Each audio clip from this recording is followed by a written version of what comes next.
काय सांगतो मध्ये आली हो ती ग्रामपंचायत समोर आहे लवकरात लवकर जायला पाहिजे. अरे चल यार ग्रामपंचायत मध्ये लवकर जायला पाहिजे. अरे चल चल चल चल धन्नो इकडे इकडून घेऊ. साहेब राम राम. नमस्कार. नमस्कार साहेब बोला, नमस्कार. आज बँकेकडे कसले चक्कर गणपत? साहेब ते चाललं होतं आपलं कर्ज काढायला बँकेत. कर्ज कशामुळे? आता काय करावं, पैसा नाही, पाणी नाही, पीक नाही, पाऊस नाही, पीक नाही, घरात खायला पैसे नाही.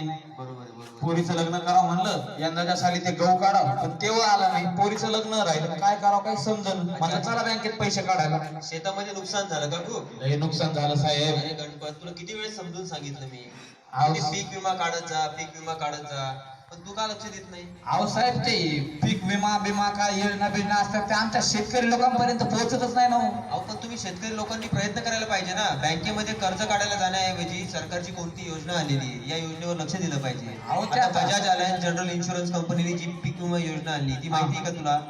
नाही साहेब पण ते आम्ही आपल्या अडाणी माणसं लिखापडीचे काम जमत नाही, कष्ट करतो शेतात आणि देवाच्या भरोश्यावर आपण जगतो आपलं.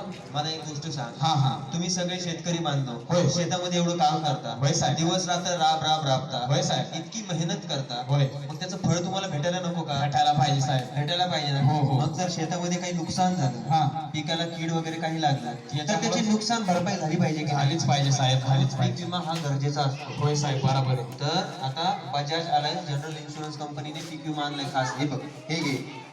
अरे वा वा वा वा वा वा, याचं हे पॉम्पलेट आहे काय साहेब? हा, बरं बरं बरं, हे नाव मी ऐकल्यासारखं वाटतंय पा साहेब मला. आत्ताच माझ्याकडे ते साहेब आले होते बरं बरं बरं. आणि त्यांच्या कर्मचारी मित्रांनी माझ्याकडे हे पाठवले. अच्छा अच्छा अच्छा ते अच्छा साहेब आल्यावरच तुला सगळी माहिती सांगते. अच्छा अच्छा. हे बघ, आली. हे आपले बजाज अलायन्स जनरल इन्शुरन्स कंपनीचे साहेब आहे. साहेब राम राम.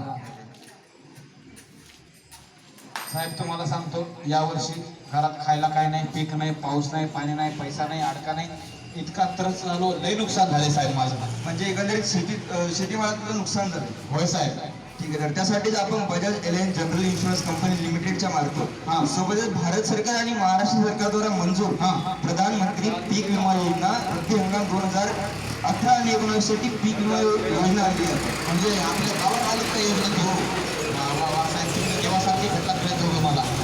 जर तुला हा पीक विमा जर काढायचा असेल हा. तर आपल्या नजीकच्या जवळच्या बँकेत जायचं हा. आहे किंवा महा ई सेवा केंद्रामध्ये जाऊन तू हा पीक विमा काढू शकतो. म्हणजे आपल्या त्या बस जवळचं माहिती सेवा केंद्र तिथं का? हो. वा वा वा. आणि तुला सांगतो हा. याचा दर जो आहे हा. तो अत्यंत कमी, हेक्टरीसाठी एकदम कमी दर. म्हणजे कमी पैसे होणार माझं. हो. वा साहेब, तुम्ही तर लय चांगली बातमी सांगितली मला ही.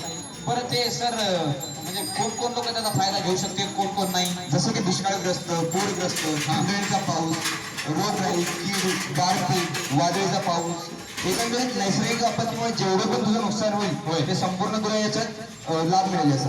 वा वा वा साहेब, तुम्ही हे सांगितलं बरं. मी याचा फायदा जरूर घेणार साहेब. बँकेत जाऊनच करतोय सर्व. हा, तुला सांगतो गणपत, होय. कर्जबाजारी किंवा बिगर कर्जबाजारी हा. म्हणजे ज्यांनी कर्ज आहे त्यांच्यासाठी, त्यांनी कर्ज घेतले हा. त्यांच्यासाठी तर या योजनेचा लाभ घेणं बंधनकारक आहे. पण ज्यांनी कर्ज नाही घेतले त्यांची जर इच्छा असेल हा. तर ते पण ह्या योजनेचा लाभ घेऊ शकतात. सर काय सांगता, मी आता चाललो होतो बँकेत कर्ज काढायला पण तुम्ही ही योजना सांगितली ना, आणि हा